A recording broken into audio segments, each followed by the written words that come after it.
ঘরে কেউ আসেননি? আরে ঘরের মানুষ কই গেল? ও, কারেন্ট বিলের কাগজ নেন।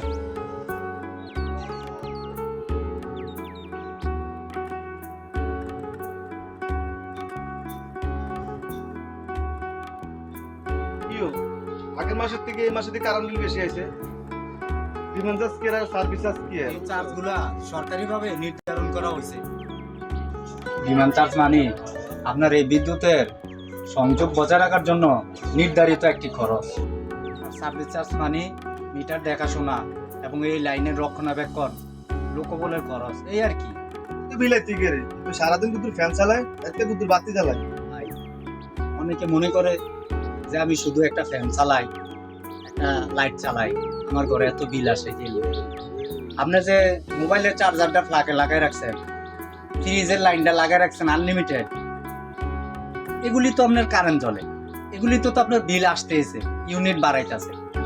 শুধু তাই না, অনেকের ঘরে টিভি আছে, অনেকে বলে আমি টিভি চালাই না, কিন্তু টিভির ফ্লাক লাগানো থাকে, ফ্রিজের ডোর বারবার খোলা, এগুলি তো বিল আসবে, এগুলি তো ইউনিট বাড়ায়। আয় হাই রে, এগুলো যদি কারেন্ট খায় আমার কষ্টের টিয়ারি তুই মাসে মাসে দিতেছে। তাই অনেকের ঘরে পুরনো ফ্যান, পুরনো বাল্ব, এগুলো কিন্তু বিদ্যুৎ বেশি আসে, এগুলো কিন্তু ইউনিট বাড়ায়। আপনি ভালো মানের এলইডি বাল্ব ব্যবহার করেন এবং ভালো মানের ফ্যান ব্যবহার করেন, দেখবেন বিদ্যুৎ বিল বেশি আসবে না, ইউনিটও বাড়বে না। আচ্ছা ভাই বুঝলাম, মানুষ তো কারেন্ট বিলের কাগজ হাতে ভাই মনে মনে কর বিদ্যুৎ অফিসের লোকেরা চুরি করে কারেন্ট বিল বেশি উঠাইতে, এই ধারণা বদলানো দরকার। আপনি একদম ঠিক বলছেন। সবাই যদি সচেতন হয় আর যদি নিজের বিদ্যুৎ ব্যবহারের খেয়াল রাখে, তাহলে বিল বেশি আসবে না, ইউনিট বাড়বে না। আর বিদ্যুৎ অফিসের লোকের সাথে ঝগড়াঝাটি কইরা এতে কোনো বিদ্যুৎ কম আসে না, বরঞ্চ সম্পর্ক নষ্ট হয়।